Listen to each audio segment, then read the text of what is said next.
Reconociendo todas las voces.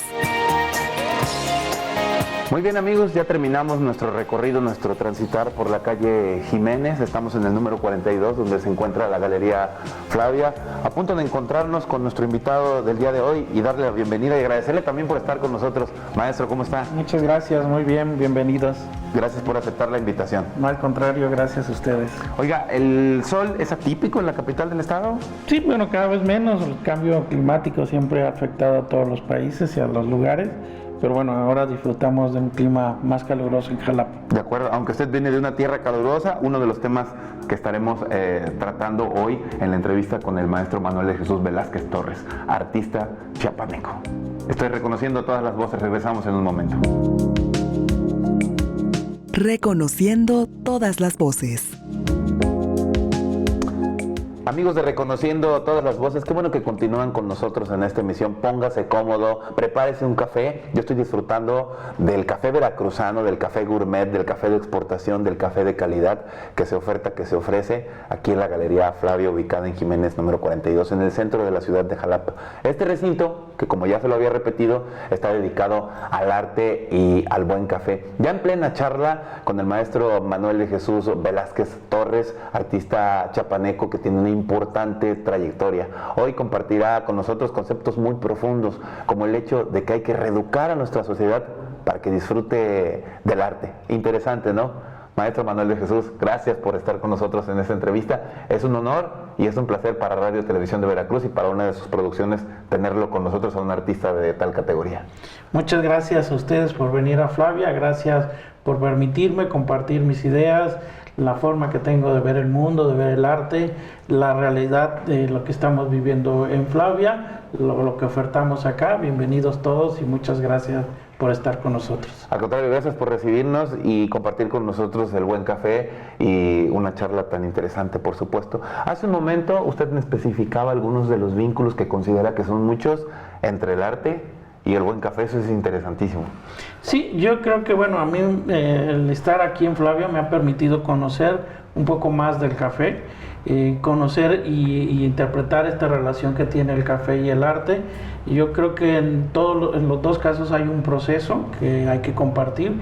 Digamos, en el café es importante la siembra, la cosecha y todo el trayecto que tiene el café hasta tenerlo en la taza, ¿no? Entonces, eso también sucede en el arte. También hay estos niveles de calidad y esta importancia de pensar el arte, de trabajarlo y de pensar. A veces pensamos que el arte solamente ocurre, en el caso de las artes visuales, en las manos, pero en realidad el arte primero ocurre en la cabeza de las personas, en la cabeza del artista. Leonardo decía, el arte es una forma de pensar y la pintura es un pensamiento antes de ser una obra.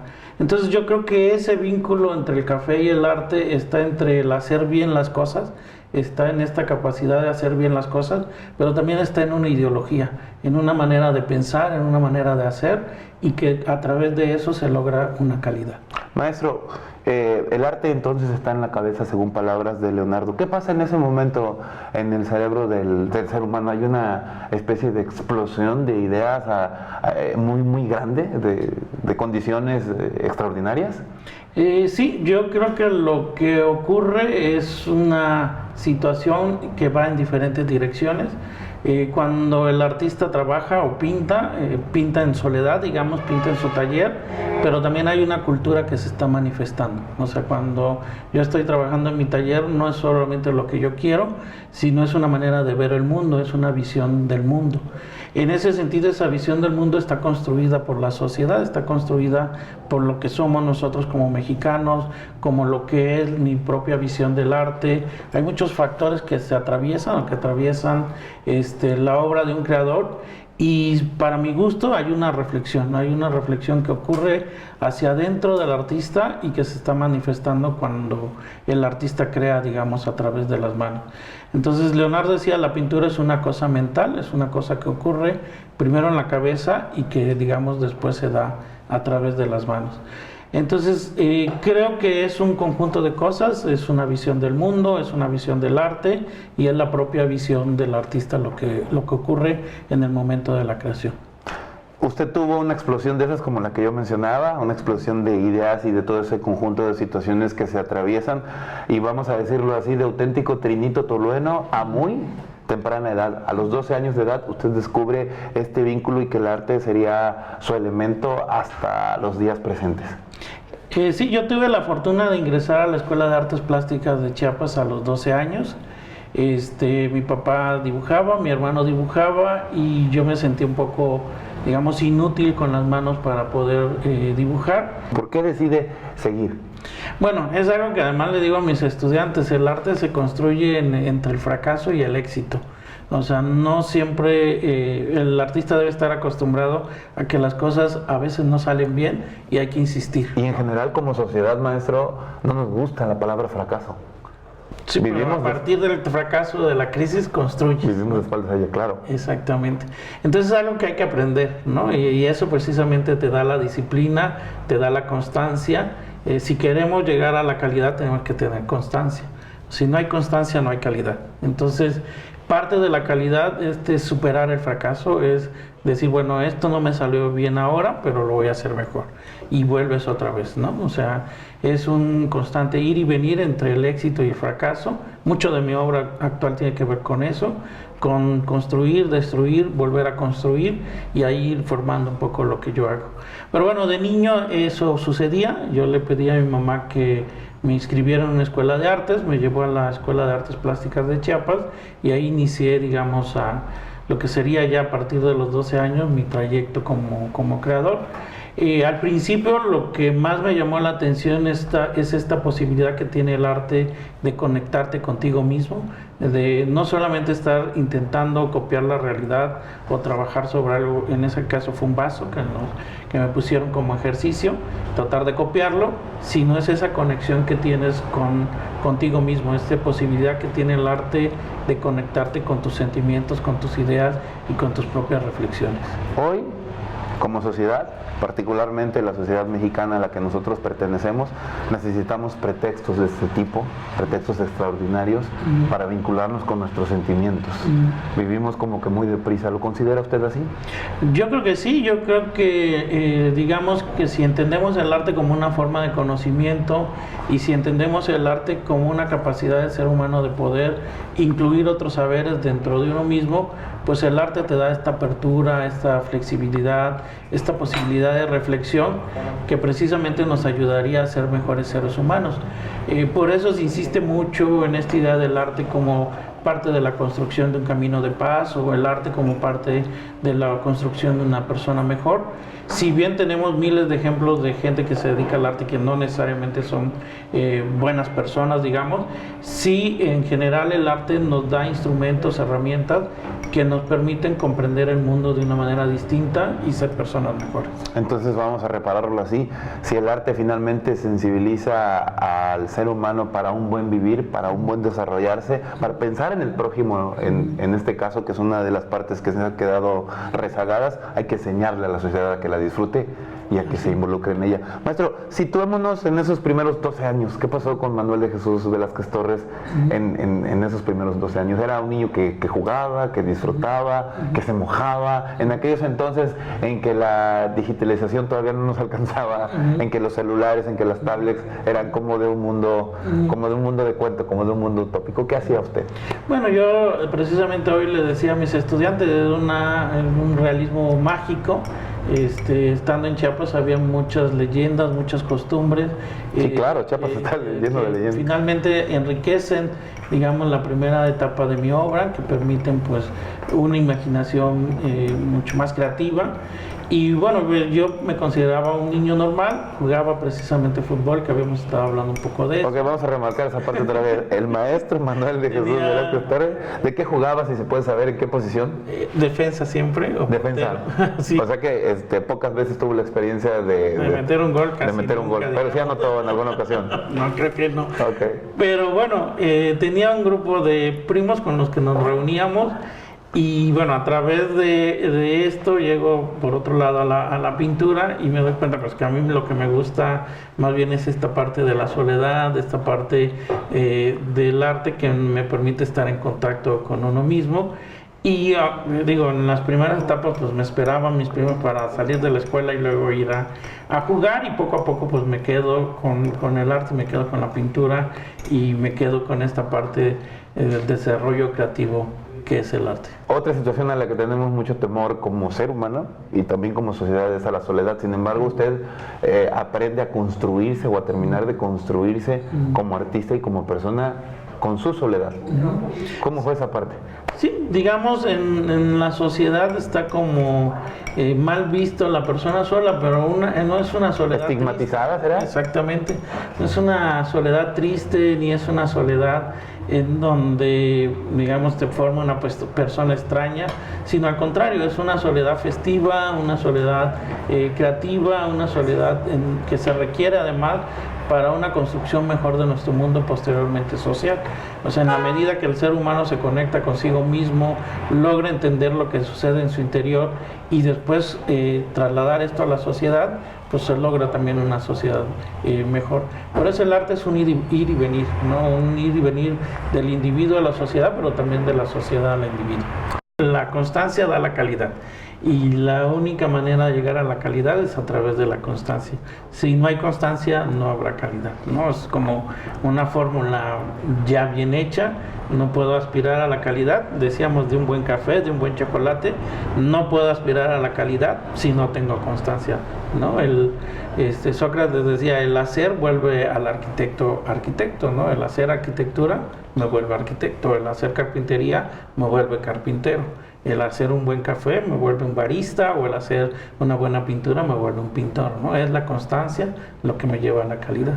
El artista nunca para de crear, todo el tiempo está pensando en construir y en crear para mejorar a nuestra sociedad, como usted lo mencionaba, y usted es organizador, creador y ha estado al frente de proyectos muy interesantes, vigentes y muy aceptados o muy bien aceptados por nuestra sociedad aquí en la capital del estado, como el Jardín de las Esculturas, por ejemplo. Sí, el jardín afortunadamente fue un proyecto que tiene, digamos, muchas virtudes. Primero fue formado, ideado por un grupo de escultores, alrededor de 12 escultores que se juntaron para donar su obra, para trabajar en los espacios al aire libre del jardín. Tiene esa gran virtud también de ser un jardín, una especie de parque, entonces no ocasiona el temor que realmente a veces tiene la sociedad de acercarse a los espacios culturales. O sea, es un espacio abierto que invita a, más allá de la cultura, a la recreación, al medio ambiente, al estar en contacto con la naturaleza. Afortunadamente es un espacio que también se formó junto con los niños. Hubo un programa que se llamó Creceremos Juntos, entonces los niños fueron y sembraron árboles en el jardín, con esta idea de que el niño crecería junto a su árbol y iría constantemente a cuidarlo y a visitarlo al Jardín de las Esculturas. Entonces yo creo que es un proyecto muy rico, es un proyecto que reúne muchas voces, tanto la parte de los creadores, las instituciones culturales, la formación de público a través de la infancia. Yo creo que es un proyecto muy interesante que me tocó dirigir en su primera etapa y luego regresar 8 años después también a continuar la dirección. De acuerdo. Usted tuvo la oportunidad de, digámoslo así, de ser un sedentario, vamos a decirlo así, universitario. Tuvo la oportunidad de hacer su maestría en la Universidad Nacional Autónoma de México, también de trabajar en su formación en la Universidad Veracruzana y también de iniciar con esto del arte allá en Chiapas, en el Icache. Sí, digamos que mi trayectoria de vida me ha permitido pues conocer esta parte muy importante que es la educación artística, el contacto con los jóvenes, la formación de jóvenes creadores, pero la otra parte que ha sido la gestión cultural pues me ha permitido conocer pues cómo se mueven los públicos, la importancia de ver el arte no solamente dentro de la producción, que es lo que normalmente se acostumbra, o sea, ver el arte solamente a través del creador, sino ver el arte en la distribución y ver el arte en el consumo. Yo creo que si no se da esa cadena, no existe el arte. O sea, si no existe un público que pueda apreciar una obra, no existe el arte. Y en medio entre el artista y el público, pues están los gestores culturales, los curadores, los museógrafos, toda la gente que está trabajando alrededor de esto para que el público realmente pueda apreciar bien una obra. Entonces yo creo que es la conjunción de varios factores, pero es este trayecto, esta cadena entre la producción, la distribución y el consumo.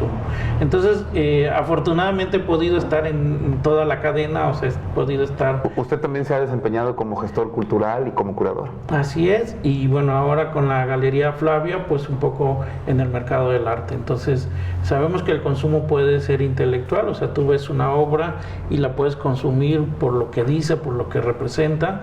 También puede ser un consumo emocional, o sea, te emociona, te causa alegría, tristeza, pero también puede ser un consumo económico, o sea, te gusta, te la llevas a tu casa y la posees, ¿no? Entonces, esos tipos de consumo, bueno, pues he estado involucrado en las tres partes y es algo que me ha permitido también enriquecer mi vida como creador. Hoy, como sociedad mexicana, hemos aprendido a consumir el arte de manera correcta. ¿La apreciamos de verdad? Yo creo que sí, yo creo que hay diferentes manifestaciones artísticas, ahí también hay que decirlo. El pueblo mexicano, los mexicanos somos muy ricos a nivel cultural. Lo que sucede es que estamos acostumbrados a la alta cultura y a separar, digamos, lo artístico de las manifestaciones culturales populares. Para mí el arte ocurre en muchas regiones y de muchas maneras en la vida de una sociedad. Hay que aprender a apreciar todas estas maneras. Lo que sí sucede es que, digamos, el arte requiere cierta experiencia. Yo les digo a mis alumnos, necesitan aprender a ver. O sea, todos tenemos un órgano que es la visión y todos vemos, pero no todos sabemos ver. O sea, la visión se construye. Y además la visión se construye no solamente con la vista, sino con el cerebro. A la hora de ver estamos atravesados por nuestra propia condición social, económica, política, ideológica. Si ahorita nos dice que estamos observando, tú observarás unas cosas y yo otras, porque cada uno de nosotros dos va a privilegiar algo de lo que ve, aunque los dos estamos en teoría viendo lo mismo, ¿no? Como si fuera la cámara está observando todo, pero el espectador está deteniendo su vista en algunos detalles, ¿no? Eso ocurre porque hay una construcción de la mirada. Bueno, hay que aprender a ver, y para aprender a ver, pues hay que visitar galerías, hay que ver exposiciones, hay que observar la naturaleza. Hay una serie de ejercicios que nos ayudan a aprender a ver. Afortunadamente hoy contamos ya con mucha variedad en cuanto a alternativas, en cuanto a arte se refiere en este caso. ¿Qué es lo primero que le preocupa a usted que sus alumnos aprendan? Bueno, lo que me interesa mucho que aprendan es que el proceso creativo se da en diferentes ámbitos. Evidentemente la práctica artística, el hacer con las manos es importante, la técnica, pero no lo es todo, ¿no? El estudiante de arte normalmente se inscribe a la escuela de artes porque le gusta pintar o porque le gusta hacer escultura, porque le gusta hacer grabado, pero el maestro está obligado a ir un poco más allá de su pedido. O sea, a enseñarle que no solamente la práctica de una disciplina o de una técnica, sino que el artista tiene mucho más compromisos con la sociedad, con el conocimiento, con la reflexión y con el crecimiento del ser humano que la mera manualidad, digamos, ¿no? Entonces, lo primero que les enseño. De ahí, la otra parte que a mí me interesa es que mi estudiante aprenda a vivir de su trabajo, ¿no? Está también esta idea romántica que el artista pues se tiene que morir de hambre, no puede vivir de lo que hace, pero si no hay una retribución económica hacia la producción artística, no puede haber tampoco un crecimiento. O sea, no hay bodega, no hay economía familiar que aguante que yo esté pintando todos los días y que lo que yo haga no se distribuye, ¿no? O sea, no haya una compensación económica. Entonces, el enfrentar al estudiante a lo que va a ser su vida profesional, a lo que va a ser la posibilidad de vivir de su propio trabajo, es otra de las partes que me interesa. ¿Sí se puede tener una remuneración económica en nuestro país en cuanto a arte se refiere? ¿Esa posibilidad sí se puede alcanzar? Es posible, es difícil, tienen muchos factores, la economía de nuestro propio país, la educación, por eso hablábamos de educación del público, no solamente del artista. Hay que educar a los artistas para que sepan ponerle precio a su obra, pero también hay que educar al público para que aprecie y compre la obra, ¿no? Yo digo que hay público, hay compradores de arte, que es aquel que compra por decorar su casa, y hay coleccionistas. El coleccionista es una persona especializada que va a comprar ciertas obras porque conoce de la calidad del artista o porque conoce del movimiento artístico. Entonces yo digo que hay que pasar del público a compradores de arte y de los compradores de arte a los coleccionistas.